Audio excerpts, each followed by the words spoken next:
दोस्तों रतन India power की बात करें स्टॉक 20 को टच कर चुका है। अब आप ये देख ही सकते हो कि जो स्टॉक महीने भर पहले 9 रुपये के आसपास था वो 20 को टच कर चुका है। अब ऐसे में आने वाले समय में क्या यहाँ पे बड़ी तेजी और बाकी है या फिर यहाँ से प्रॉफिट बुकिंग होगी।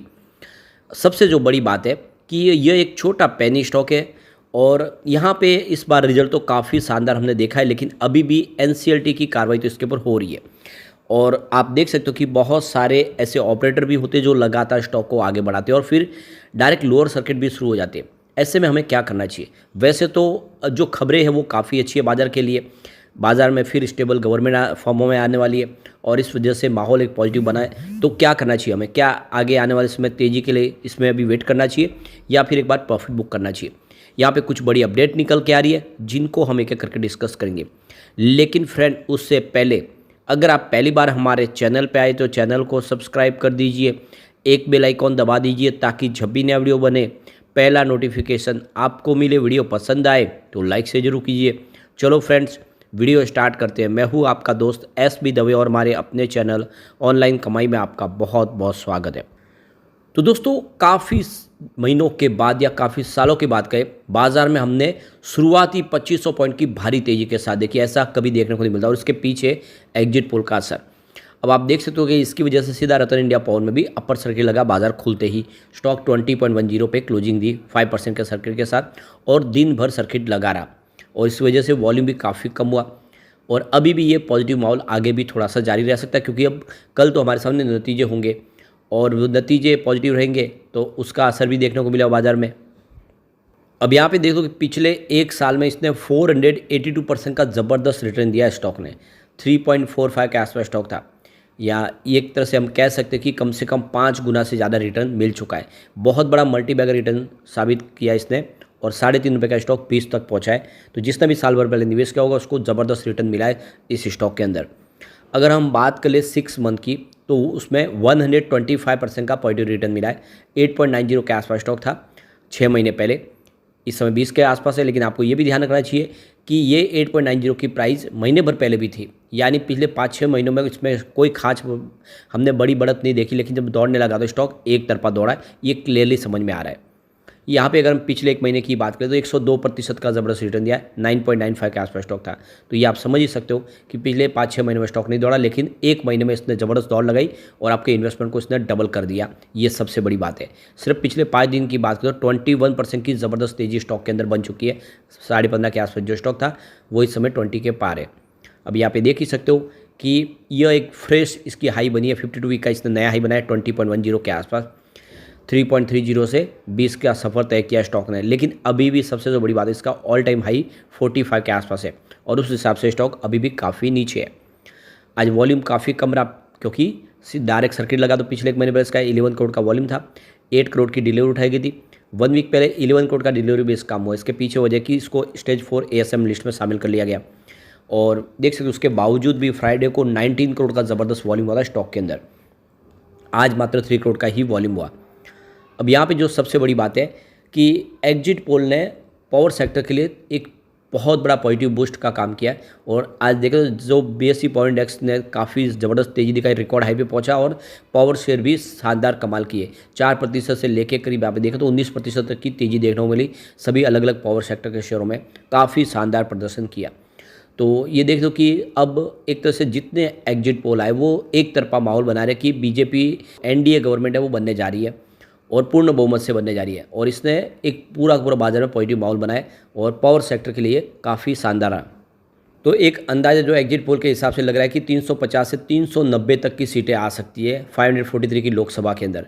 और इससे आने वाले समय जो सरकार की योजना है, जो पावर सेक्टर के लिए उन्होंने योजना बनाई, वो आगे भी जारी रहेगी और पावर सेक्टर के लिए पॉजिटिव आउटलुक दिख रहा है मार्केट एक्सपर्ट को। और समझ सकते हो कि सरकार भी इस सेक्टर के लिए जो उन्होंने आगे योजना शुरू की उसको बढ़ाएगी आगे और कुछ नई और अनाउंसमेंट भी पावर सेक्टर के लिए करेगी, क्योंकि इसके पीछे वजह है कि सरकार इस समय पावर सेक्टर और रेलवे इंफ्रा के ऊपर ज़्यादा फोकस कर रही है। दोनों सेक्टर पे उनका निवेश काफ़ी ज़्यादा आ रहा है और इसीलिए ये संभावना दिख रही है। दूसरी तरफ देखें तो जो हमारी पावर डिमांड है 30 मई को उसने एक रिकॉर्ड हाई बनाई है 250 गीगावाट तक पहुँच के एक बिल्कुल फ्रेश हाई बनाई। तो इस एक तरफ तो इलेक्ट्रिसिटी कंजम्पशन बढ़ रहा है और सरकार फिर से रिपीट होती हुई दिखाई दे रही है। तो ये सब जो बातें हैं ये साबित करिए कि बाज़ार में आने वाले इसमें पावर सेक्टर के शेयरों में तूफ़ानी तेज़ी आ सकती है। और जैसे जैसे इलेक्ट्रिसिटी कंजम्पशन बढ़ रहा है उसको पूरा करने के लिए, उसको फुलफ़िल करने के लिए आने वाले इसमें 80 गीगावाट की थर्मल पावर की कैपेसिटी को ऐड किया जाएगा, उसको बढ़ाया जाएगा। तो कुल मिला के देख लो कि सरकार आने वाले समय में थर्मल पावर प्लांट की कैपेसिटी को और बढ़ाने पे फोकस कर रहे हैं, और इससे हम कह सकते हैं कि थर्मल पावर प्लांट का फ्यूचर आगे भी ब्राइट है। और वैसे भी रतन इंडिया पावर ने तो ग्रीन एनर्जी में भी एंट्री की तैयारी शुरू कर दी है, और ये इसके लिए बहुत बड़ी अपॉर्चुनिटी है। इनके एमडी की तरफ से कहा गया है कि हम जल्द ही हमारा जो फोकस है ग्रीन एनर्जी की तरफ भी हम शिफ्ट करेंगे, और दोनों ही फॉसिल फ्यूल्स और नॉन फॉसिल फ्यूल्स में कंपनी काम करेगी। ऐसे में रतन पावर के लिए तो ये शुरुआत कह सकते हैं। अब सरकार ने 500 गीगावाट की रिन्यूएबल एनर्जी की कैपेसिटी के लिए 2030 का गोल भी सेट कर दिया है, और इसीलिए रतन इंडिया पावर का ये जो फैसला है ये भी इसके लिए एक गेम चेंजर साबित हो सकता है। 2070 तक वैसे भी नेट जीरो कार्बन पे जाने वाले सारे के सारी जो एनर्जी का इस्तेमाल होगा वो ग्रीन एनर्जी के माध्यम से होगा। तो शुरुआत अभी से रतन ने भी कर ली है, ये बहुत बड़ी बात है। दूसरी तरफ देखें तो एक जो और बड़ी अपडेट निकल के आ रही है, हमारे पावर मिनिस्ट्री की तरफ से कहा गया है कि इस समय जो आगे मानसून भी आ रहा है तो जो कोल डिमांड बढ़ेगी, तो उनका कहना है कि अभी इस समय सफिशिएंट कोल स्टॉक में है, यानी पावर सेक्टर के लिए कोई प्रॉब्लम वाली बात नहीं है, किसी को शट डाउन की संभावना नहीं है। तो 19 दिन का इस समय हमारे पास रिक्वायरमेंट के हिसाब से कोल है। जितने भी कोल बेस्ड पावर प्लांट है वो 19 दिन आराम से बिजली का निर्माण कर सकते हैं, वो भी 24 घंटे। तो कुल मिला के स्टॉक सफिशिएंट है, और इसकी और संभावनाओं को भी देखा जा रहा है। इंपोर्ट कोल भी मंगाया जा रहा है।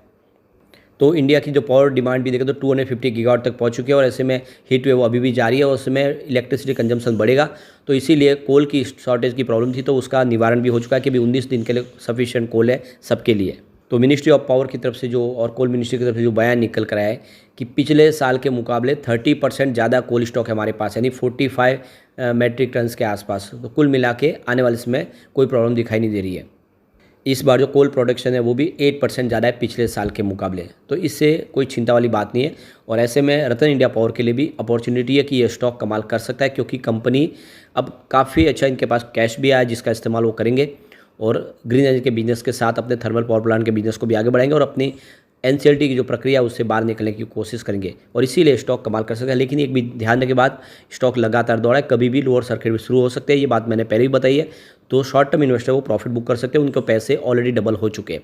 कम्युनिटी सेंटिमेंट लेकिन अभी भी स्टॉक के साथ बना हुआ है। 83% बाय की कॉल है, 17% होल्ड की कॉल है। इसका मतलब 100 में से 100% लोग इसको लेना पसंद कर रहे हैं। अब यहाँ पे पिवट लेवल देखें तो यहाँ पे गिरावट हो जाती है, तो 16 का पहला सपोर्ट है, ये सपोर्ट टूटा तो सीधा 14 तक स्टॉक आएगा। गिरावट और जारी तो 12 तक आ सकता है, ये आपको खास ध्यान रखना है। बड़ी तेजी के बाद स्टॉक गिरते हुए 12 तक भी आ सकता है। पॉजिटिव माहौल बना तो 20 का फर्स्ट रेजिस्टेंस है, जिसके आसपास स्टॉक ने क्लोजिंग दी है। सेकंड रेजिस्टेंस 21 का है, इसको पार कर ले तो फिर स्टॉक 24 तक जा सकता है। ऐसे में लॉन्ग टर्म इन्वेस्टर निवेश को बनाए रख सकते हैं, क्योंकि आने वाले इसमें तेजी का दौर लंबा चलने वाला है। लेकिन फ्रेंड, कोई भी इन्वेस्टमेंट करने से पहले अपने फाइनेंशियल एडवाइजेस बड़े ले ले, या अपना खुद का रिसर्च करें, क्योंकि मैंने वीडियो आपके एजुकेशनल पर्पज़ के लिए ही बनाया। वीडियो पसंद आए तो लाइक शेयर जरूर कीजिए, और चैनल को सब्सक्राइब कर दीजिए। Thank you friends.